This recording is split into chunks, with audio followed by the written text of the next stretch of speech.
Deməli, 8-i izlədim. Bugün 3-cü bölüm verildi.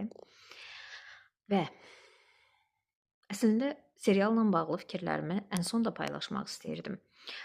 Sadəcə olaraq artıq 2-ci və 3-cü bölümdən sonra tamamilə səbrim sınandı və istədim paylaşım öz düşüncələrimi.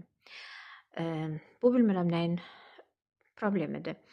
Rejissorun eyni zamanda aktyor olaraq iştirak edirmi serialda. Çünki təcrübə göstərir ki, həm rejissor, həm aktyor olmaq o qədər də uğur deyil. Yəni əgər rejissor pultunda oturursunuzsa, onda zəhmət olmasa rolunuzu ifa edə biləcək aktyoru da tapın. İkinci məsələ nədir? Söhbət Hikmət Rəhimovun oyunundan getmir. Hikmət Rəhimov kifayət qədər rolunun öhdəsindən gəlir. Məsələ nədədir? Aktyor heyəti çox mükəmməldir, çox əladır. Demək olar ki, ən yaxşılarımız ordadılar. Və onların oynadığı obrazlar, onların həyatları, onların hekayələri elə bir tərzdə göstərilir ki, bizə hekayələrin göstərilməsi yox, obrazların hekayə ilə bağlı yaşantıları bizə elə bir formada çatdırılır ki, yəni biz heç nə görmürük. Zülfiyə Qurbanovanın oynadığı personajın övladı dünyasına dəyişir. Biz orada aktrisanın üzünü, gözünü görmürük. Uzaqdan koridorun bir küncündə qadın qışqırığını eşidirik.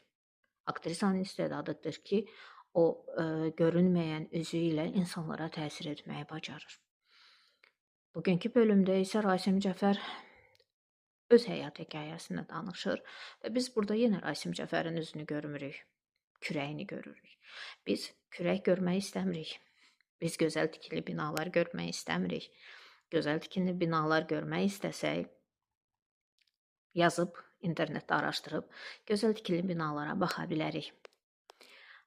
Aktyorun kürəyini görmək istəsək, yazıb yenə də daha gözəl görüntülər izləyə bilərik.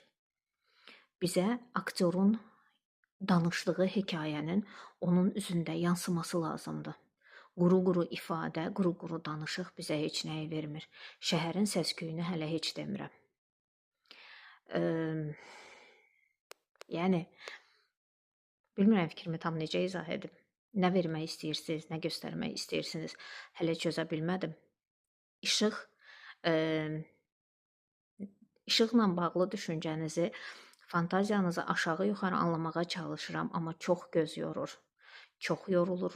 Tamaşaçı olaraq tək öz adımdan yox, ətrafımda da kimlərə ki, mənim tövsiyəmlə 8-i izlədirəm,